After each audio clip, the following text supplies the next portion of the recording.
We were talking to Casey beforehand, and I asked him about what he thought made you a special player because, not a lot of guys get drafted from where you got drafted and become the player that you become and get the contract that you've gotten.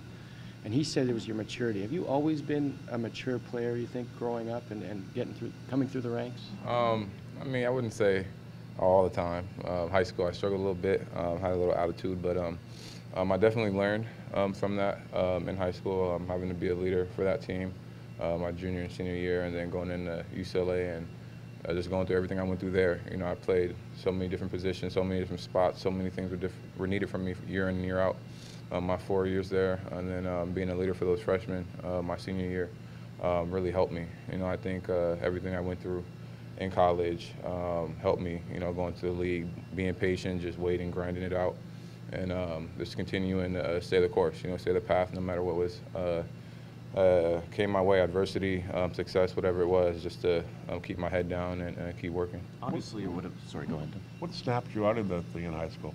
I got sent down to freshman when I was supposed to be playing up with junior varsity and varsity my freshman year at Lincoln. And, I think the coaches there, they're like my big brother still. I still talk to them.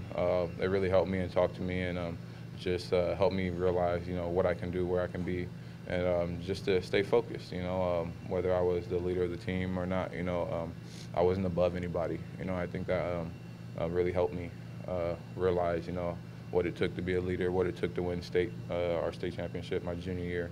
A lot was asked of me, and I had to learn pretty quickly and help lead that team. So the coaches there really helped me grow and mature as a player. What a wake-up call! Like a lot of teenagers don't learn that lesson. They would have. Yeah. it was a big wake-up call. I wasn't special, and the coaches made sure I saw that. Sending me down to freshman when I was supposed to be playing up, and it humbled me and just made me work harder. Obviously, it would have been a risk-reward scenario to go into your contract year without signing the extension. How strongly did you consider that option, and what ultimately made you decide that this is what was best for you? Well, honestly, I didn't know if I was going to get an extension or not.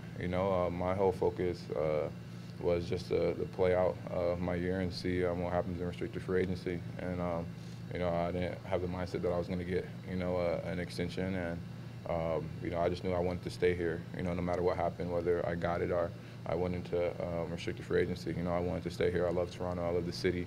I love the organization. I love my teammates. And I think we have something special here. I think the organization and this city and country as a whole represents who I am. Being the underdogs, being overlooked constantly, especially in the organization. We're always, middle of the pack. People who are less likely to make it to the finals, whatever it is. I think it's been me. That's been my whole career. Less likely to do this.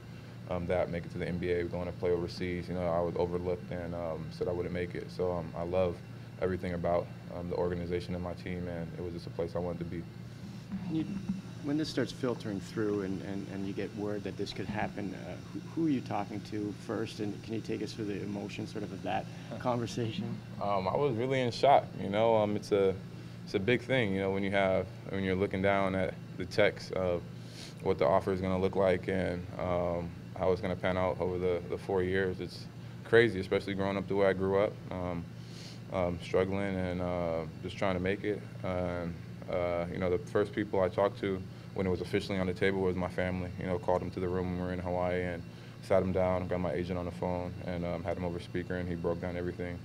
And I was really just caught talking to them, and then talked to DeMar and just to pick his brain on everything and what he thought of it. So it was a crazy couple of days in Hawaii. It's still crazy to me now, just thinking about it, still getting notifications or comments on social media about it. So it still hasn't sunk in yet. I don't know when it will, but yeah, it's a great feeling to have. Who's sort of the craziest or the coolest person that you've heard from in this process over social media or text or whoever? There's so many, honestly. I can't single out one person, but everybody's had their say. Congratulations to my extension, and I'm thankful that everybody's been supporting me.